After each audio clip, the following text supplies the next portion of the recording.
well, looking to buy a home in the Niagara region. Ashley, Morris and Dillon Parnell, real estate advisors for Revel Realty, join us to talk about the market and actually your operation too, because it's a little unique in how you guys do business, right? Yeah, so with Revel, we're a very alternative and modernized real estate brokerage.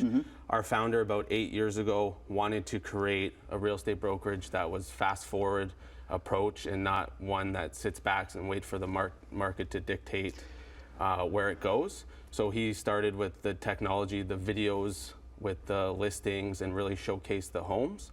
And from there, he grew from 5 agents, 1 real estate brokerage in Niagara Falls, to 20 across the province now. Okay, now Ashley, when someone buys a house from a realtor, does the realtor help them sell when they're looking for the next one?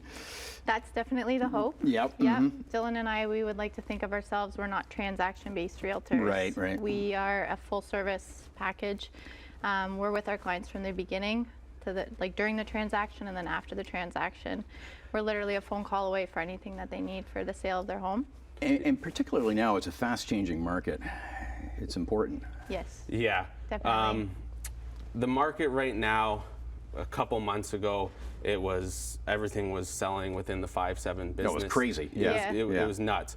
Now we're kind of balancing off. It's not as bad as people are thinking. Sales volume and price has gone down from May to April and April to March.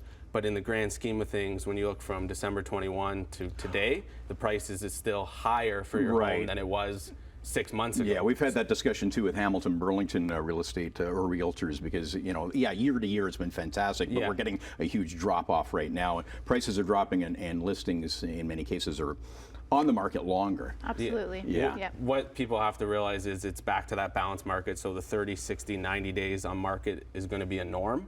And that's where you want your agent to set the expectation right at the beginning. Yeah. Come up with a market plan to get the home sold. And that comes down to how you market the home, the condition of your home, and then the pricing of your home. You're going to want to price it at value or price it competitive versus what else is on the market, because you want the buyers to come to your house, not your neighbor's house. Yeah, are you calling it a buyer's market now in Niagara or heading that way?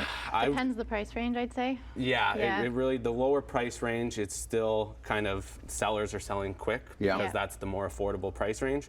The higher price range into the millions, those are what you're seeing sit. Right. And that's more, I wouldn't call it a buyer's market, it's more of a balanced market. Okay. Yeah. And you know, it is important because, you know, at the peak, we're getting people paying too much for homes, really, and they've seen that drop off. I wanted to ask you guys, like, you know, so are you, as we get back to a normal, are we seeing conditions come back? Because during that period, people couldn't even put in conditions or they'd lose the deal. Are we seeing conditions again in house inspections? Are they coming back? Yes. So you're seeing the financing conditions, you're seeing the home inspections, and you're actually seeing sale property conditions. Yes. That was, you haven't seen that in 3 or 4 years probably, where someone's actually making a condition on their house selling. We've seen that more and more in a lot of our listings, and even for our buyers who have to sell a home. And that's important. We're actually telling our buyers to do that, because before, even a couple months ago, you had no worries that your house was going to sell in that 7 days. Now you want to cover yourself and make sure you have that condition in there in case, what if it takes the 30, 60, 90 days? Yeah. Now, in the time that we have left, less than a minute, but Ashley, I wanted to ask you. Already? Like, what, already? I know, time, it whizzes by on TV, but I want to end real estate. But I wanted to ask you, what's the area of interest right now in Niagara Region? Honestly, I would have to say Welland. Yeah? Yeah, Why so? We're getting a lot of buyers interested in Welland. Welland has done a lot of revitalization in the past, or recently. Yeah. In the past, it was considered more of like an industrial area, and the city themselves have invested a lot of money to change their identity. So we're seeing a lot of local and out of town builders come in and build, and at the end of the day, it's causing a lot of buyers. And a lot of it's good value there. Right, still, right, too, and a lot of inventory to browse on the website. A lot of inventory everywhere. Right Yeah. now. Okay. Absolutely. Well, we'll link up the website at chch.com for viewers to do some shopping. Thanks for joining us, Ashley Morris and Dillon Parnell, Revel Realty. Thank you very much.